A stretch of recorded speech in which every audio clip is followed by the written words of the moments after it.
Ayon sa nakalap nating impormasyon, nagbabalang Foreign Ministry ng China na walang basihan ng ibinibintang natin sa Sabina Shoal patungkol sa itinatayo na naman nila ditong artificial island. Binalaan ni Wang Wenbin ditong Pilipinas, makipag-usap daw tayo sa kanila. Tayo pa sinabihang makipagnegosasyon sa China. Aba, talagang napakayabang talaga. 对方对中方的指责毫无根据，纯属造谣。近一个时期，菲方多次散布谣言，蓄意抹黑中方，试图误导国际社会，这种行径是徒劳的。我们敦促菲方停止发表不负责任的言论，直面事实，尽快回到通过谈判协商妥处涉海分歧的正轨。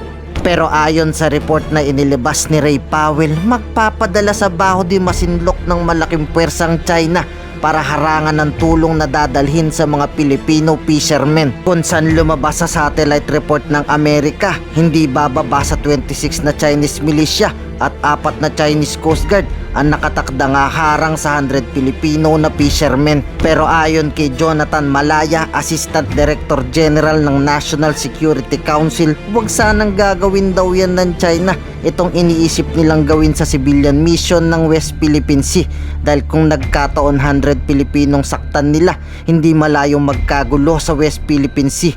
Magpapadala ang China ng umano'y huge force para daw harangin ang Scarborough Shoal mula dyan sa civilian mission. May impormasyon na ba ang NSC tungkol dito at anong magiging hakbang ng pamahalaan sakaling ito ay mapatunayan? Well, partner, ang responsibilidad ng pamahalaan dito is to ensure maritime safety. No? Kailangan siguruhin natin na yung ating mga kababayan na sumama dyan and the foreign nationals that they have invited ay maayos yung kanilang kalagayan during the civilian mission, because since pasok yan sa ating West Philippine Sea, our 200 nautical miles exclusive economic zone, tayo yung may karapatan at mayroong mandato at responsibilidad na siguruduhin na sila ay maayos. And I understand nakipag-coordinate na ang atin ito coalition sa Philippine Coast Guard, no? And nag-uusap sila sa ngayon para magkaroon ng protocols at mabantayan din, no? Kasi meron naman tayong regular na patrol sa West Philippine Sea. So, sa tingin ko, magkakaroon ng oportunidad ang Philippine Coast Guard at ang convoy na ito na magsama at a certain point sa karagatan. So, nandyan po ang ating Philippine Coast Guard para bantayan at siguruhin ang kapakanan ng mga kasama sa ating ito civilian convoy. Ilan ba itong civilian convoy na to? Ilang tao ang magpa-participate? Ilang barko?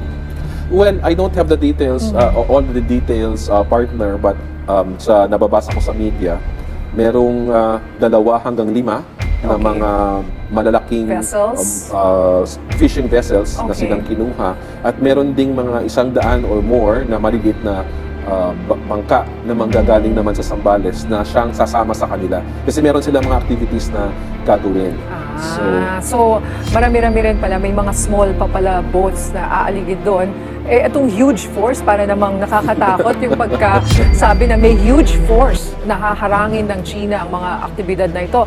So ano ba yan, pag nakakita sila ng kahit isang barko, eh yung dati nga hindi naman huge force, parang isa lang ba ata yung nakita o dalawa, umatras na agad.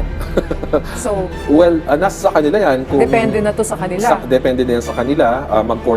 I'm sure makikipag-coordinate sila sa Coast Guard kung ano yung mga kailangan nilang gawin.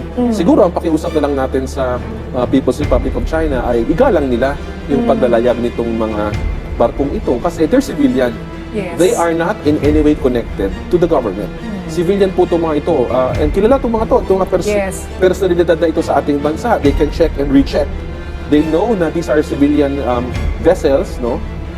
Na pupunta dyan sa Baho de Masinloc. So, I don't think it will be good for them kung Pag nagkaroon ng insidente, huwag naman po sana kasi these are people who only mean well. They've been wanting to help, they That's want right. to volunteer, Yes. they just want to give supplies, di ba? So sana naman ay maging maayos itong mission na ito. Yan pagdasal nating lahat. Yes, partner, yes. And ano po, sa ating mga kababayan, pagdasal natin yung success ng mission na ito.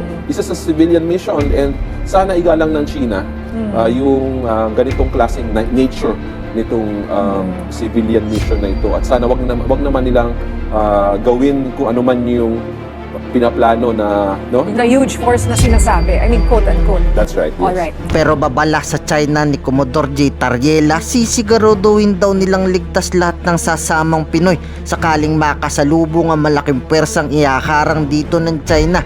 Magsasama din kasi tayo ng pwersa. Tatapatan natin pinadala nila dito. Hindi tayo papayag na maharang ang mga Pinoy ng China. Our role will only be limited to ensuring the safety and security of those civilians who will be joining the coalition.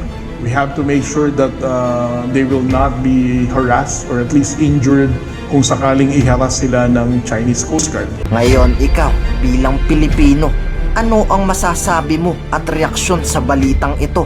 Mag-iwan ka ng komento sa ibaba at atin pong babasahin isa-isa.